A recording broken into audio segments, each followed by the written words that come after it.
Good morning. Today is Thursday, June 24th, 2021. Happy Saint Jean-Baptiste Day and Bonne Fête. I hope everyone has a wonderful holiday. Notwithstanding the fact that it is a holiday in Quebec, I want to discuss something, and that is that there is immense wisdom in the Jewish calendar, and in the Jewish calendar, this is not such a good month. We're in the month of Tammuz.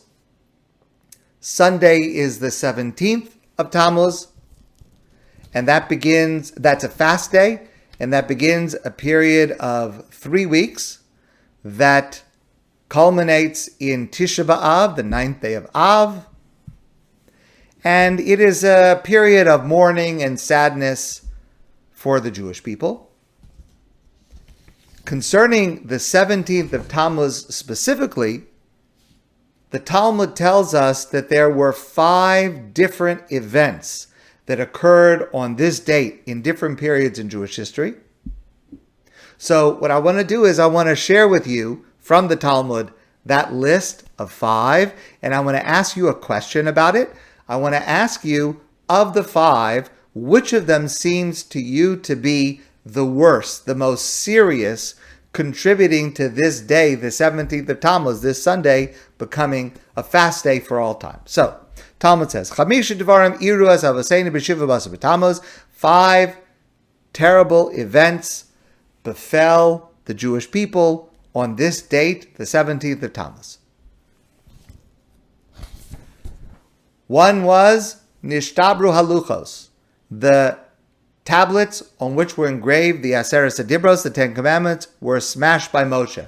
Remember, after the Jewish people heard God speak the 10 Commandments on Shavuos at Mount Sinai, Moshe went up to the mountain for 40 days. At the end of that period, Moshe came down and the Jewish people had built the golden calf, the Egel Azav, and Moshe smashed the tablets. That was the 17th of Tammuz.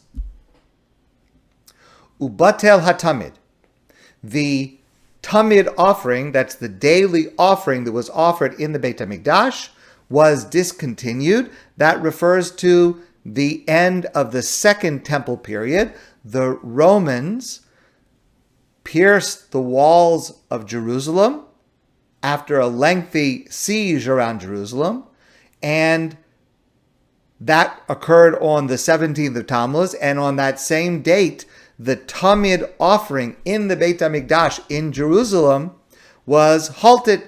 There was no longer a daily offering in the morning and in the afternoon.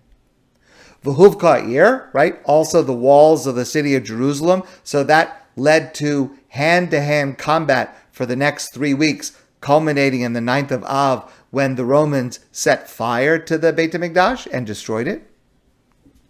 Now, the next 2 go out of order, back to the era of the Hanukkah time. So that's like in the middle of the Second Temple period, maybe 175 before the Common Era, approximately. The Saraf Apostamos Esatora. Apostamos was an Assyrian Greek general, and he burned a Torah in the courtyard of the Beit HaMikdash, of the Second Temple, the Holy Temple in Jerusalem, and that was a very special Torah scroll. That Torah scroll had been written maybe 100 or so years earlier, maybe a little bit more, by Ezra, one of the last of the prophets, and that was considered to be the most authoritative Torah scroll in existence, and every other Torah scroll was checked against this Torah scroll to make sure that it was correct. So when that was burned, first of all, anytime a Torah is destroyed, that's a terrible calamity, but this put into a certain amount of jeopardy the transmission of the authentic and perfect writing of the Torah scroll. That was a terrible day. And also in the same era, the Hemid Tselem Behechel, Apostamos, again this Assyrian Greek general, leading up to the Hanukkah story, when the Assyrian Greeks conquered the temple, they defiled it by erecting an idol in the courtyard of the temple. I mean, you can't imagine a worse tragedy than a place designed to serve one God. An idol was set up there. So that also happened on the 17th of Tammuz. Okay, 5 different events. So if you think to yourself, of those 5, which was the worst? Which one was the most serious that would be the most cause to lead to this day being established as a fast day for the Jewish people? We might all have different opinions. I want to share with you the opinion of Rabbi Aaron Lichtenstein. Rabbi Aaron Lichtenstein gives what I think is kind of a surprising answer. He explains as follows. There is a fundamental distinction between other religious approaches where daily practices are secondary and they emphasize special occasions. I once saw one writer refer to this as FillingStation Religion, meaning like your car, you fill up the tank and then you drive as long as it goes, and when it nears empty, you fill it up again. So you need your spiritual boost, so you go to church or to synagogue or wherever you go, you fill up on the major big day, and then you keep going until you feel depleted, and then you come back again and you fill up again. Rav Aaron explains that Judaism has a completely different approach. Judaism is based on tamid, continual, daily. I've shared this with some of you before, but it's such an important insight. Our sages ask, what is the klal gadol batorah, the great single principle on which the entire Torah, all of Judaism is based? So all of us are familiar with the famous answer given by Rabbi Akiva, Ve'ahavta l'reacha kamocha, love your fellow as yourself, ze klal gadol batorah. This is the one major foundational, fundamental principle of Judaism. Everything else is based on that. Less well known are 2 other opinions answering the same question.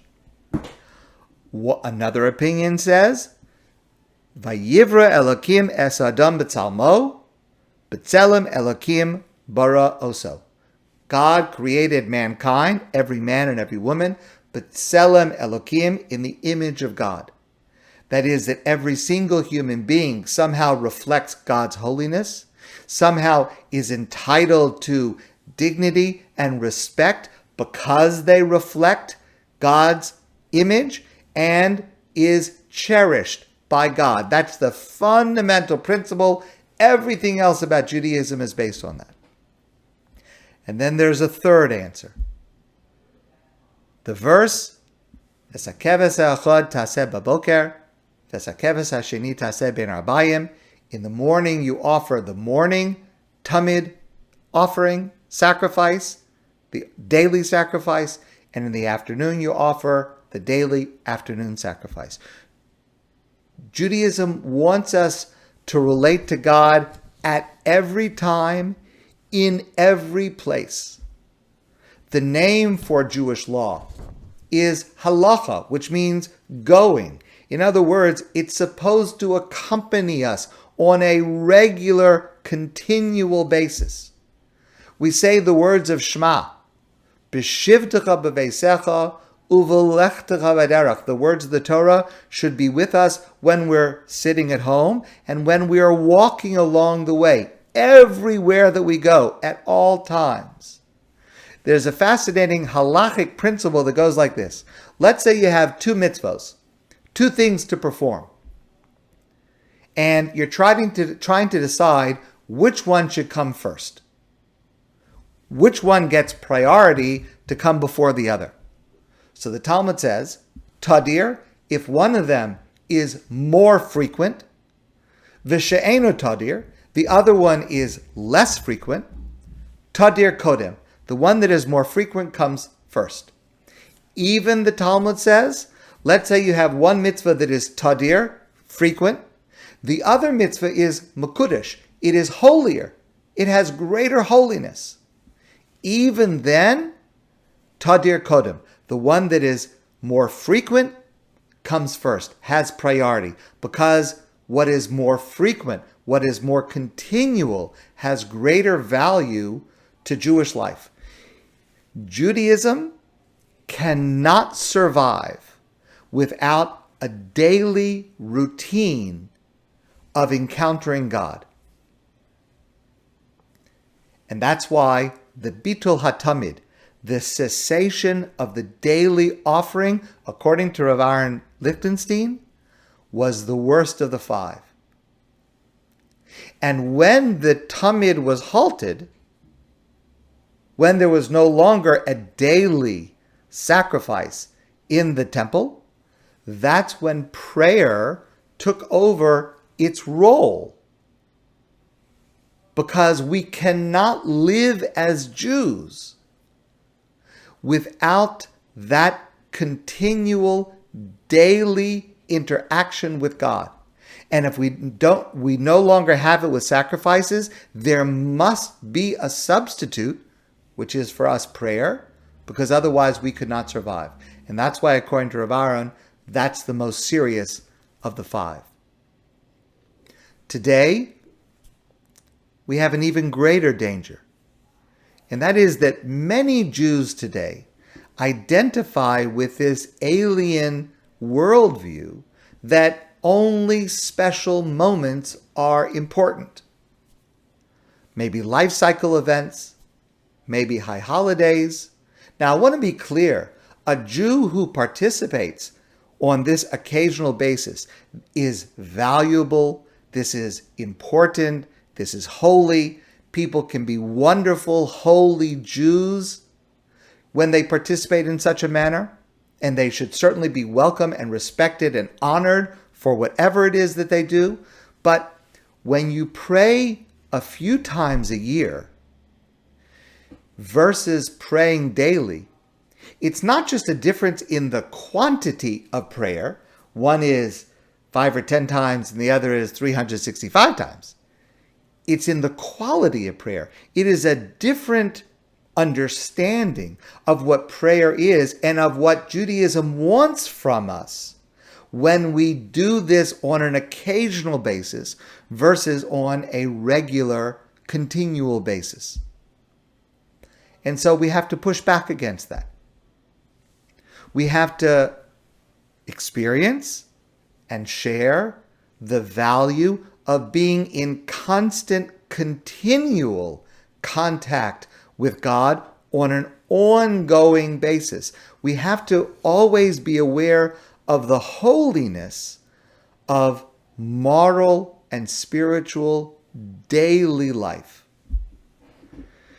It is necessary for us, and the 17th of Tammuz is the perfect opportunity to emphasize this, to reclaim the spirituality of daily prayer and daily spiritual life. It's necessary to remain true to the essential nature of Judaism, the importance of tamid, daily and continual service of God. My friends, I want to wish you a great day. I look forward to seeing all of you soon in person.